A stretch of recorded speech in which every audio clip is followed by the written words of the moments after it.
Welcome into your PFF Draft Recap, powered by Edge and Elite, PFF's two #1 products. Today it's all about the Washington Redskins, Mike, where they kicked off the draft with Doron Payne out of Alabama.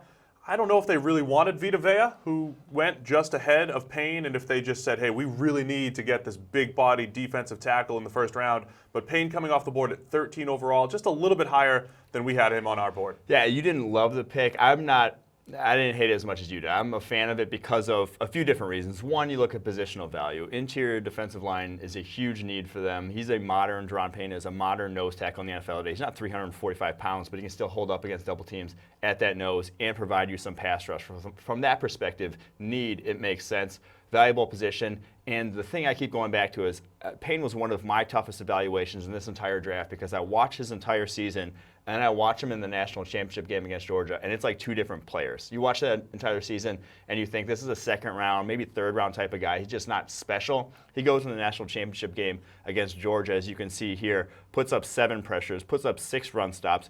Those are both career highs for him. Just looked like a completely different player. So at that point, if you get the guy who showed up in the national championship game, I mean, he might have been worth a top 10 pick. If you get the guy who showed up the rest of the season, he's not going to be the same value. So I get that. The problem is, I mean, we used this argument against Lorenzo Carter of the Giants. His best game just happened to come early in the season against Notre Dame. So was it this turning point for Doron Payne, or was it just an anomaly? You know, just the fact that it happened at the right time. It happened in the national title game, or did they truly unleash him in that game to tap into his full skill set? I have to look at that full body of work, and that's where I have the questions. He did not see as much playing time in 2015 and 16. His pressure totals were a little bit lower, but 33 pressures in 2017, only tied for 9th in the draft class. So the same argument we used even against Vita Vea, a guy that was more productive as a pass rusher, and we said, look, we know Vea is going to be a great run stopper, still have some question marks about his pass rushing ability. I think we have those same question marks about Doron Payne, and if that's worth the 13th overall pick. Does he end up being, I'm not saying that they're the same player, but like a Danny Shelton from a couple years ago who's a very good run defender, okay at best, pass rusher, and that's a little high for that interior D-line. I also go back to this. With the Alabama defensive line we've seen in recent years coming out to the NFL, the Jonathan Allens, the A'Shawn Robinson, Jaron Reed, those Dalvin guys Tomlinson too. All coming out. He's probably the best athlete of that bunch in terms of how he tests at the combine. And number 2, he's only 20 years old. So a good athlete, young, productive in some, had the high-end production at times.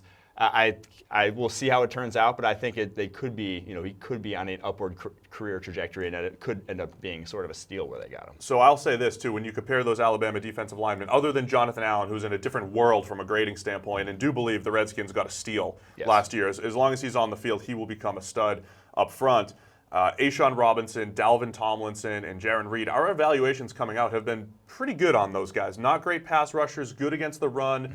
Doron Payne graded better than all of those guys as far as his peak grade going into the draft. So he is, even from a grade standpoint, better than those guys who were all second-round picks and have ended up becoming pretty productive NFL players. So in that respect, looking good for Washington there.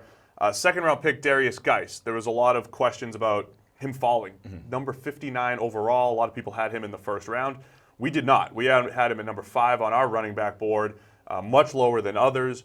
And I know you were at the forefront at some of the, bringing up some of the question marks about his game, where I think a lot of other people thought he was just this slam dunk first rounder. Yeah, I think one running back was bound to fall in this draft. There were just so many guys at the top of the class. There were 5 to 6 guys there that we had, sort of borderline first rounders, that some guy was bound to fall deep in the draft. It ended up being Darius Kyson. I think there's a couple of reasons why. One is the fact that we just never saw him as special. There was never anything to point to in the stats or the grading that we saw as, unbelievable. His broken tackle rates, yards after contact, that sort of thing was never at this incredibly high level.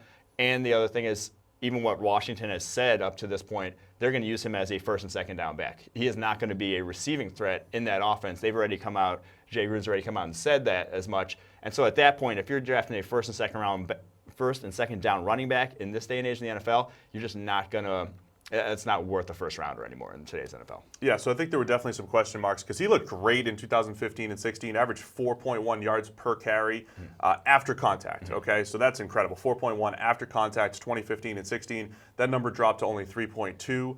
Last year, he was only 29th in the draft class in elusive rating. I'm reading that straight out of the PFF draft guide. It's all a part of PFF Edge and Elite.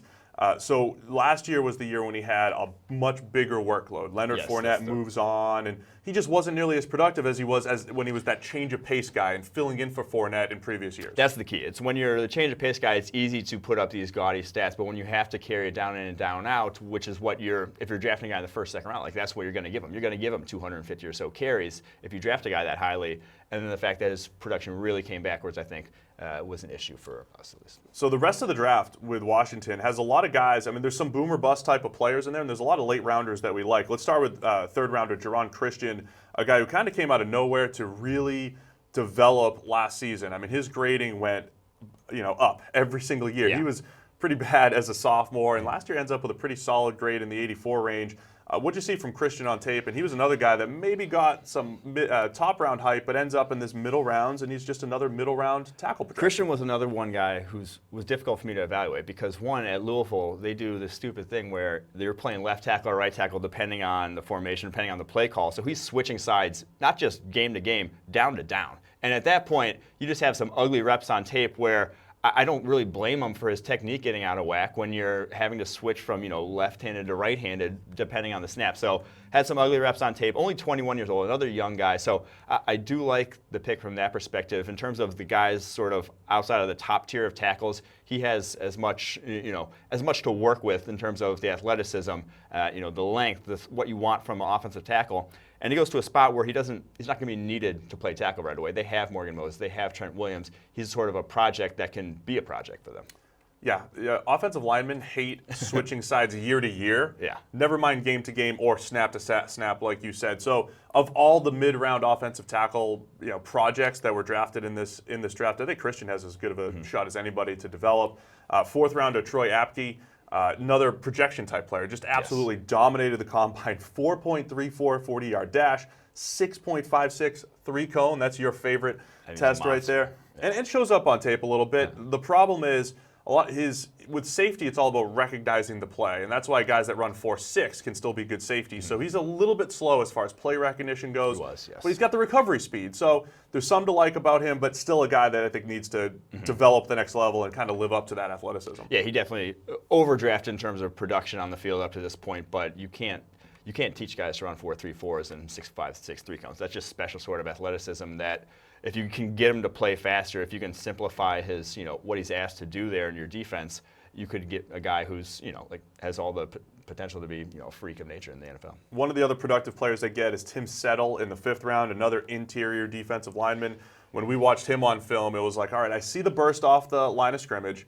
Even though it didn't show up at the combine, the testing was terrible. He's the opposite of Troy Apke. He was the opposite of Apke, right. He just got the job done, but you could see where he wasn't finishing plays, and I think the lack of athleticism showed up when he was trying to finish plays, ended up on the ground a little bit too much. Definitely struggle with separating off of blocks, and a lot of defense coordinators in the NFL hate when you can't separate off blocks because that is how you lose gap control in the run game. That's how you don't convert pressures into sacks often, and Tim Settle was a guy who we pegged as just didn't have that requisite athleticism, didn't have the balance to continually make plays, finish plays. And so he's going to get that sort of knock in the NFL. I'd like to see him even lose some weight because he at times looked like he was the 3 technique in a nose tackle's body to where he's just this big boy who doesn't really want to hold up to double teams. He wants to be trying to make plays, which that doesn't work well for a lot of teams if you're at the nose tackle position in the NFL. The thing I do like, redshirt sophomore last year, so still a very young football player, graded at 86 overall in the PFF 0 to 100 system. So a guy to work with, has some tools there. Dion Hamilton, another interesting one out of Alabama. Terrible knee injuries and just battled injuries throughout his career at Alabama. But again, another guy on the field, extremely productive.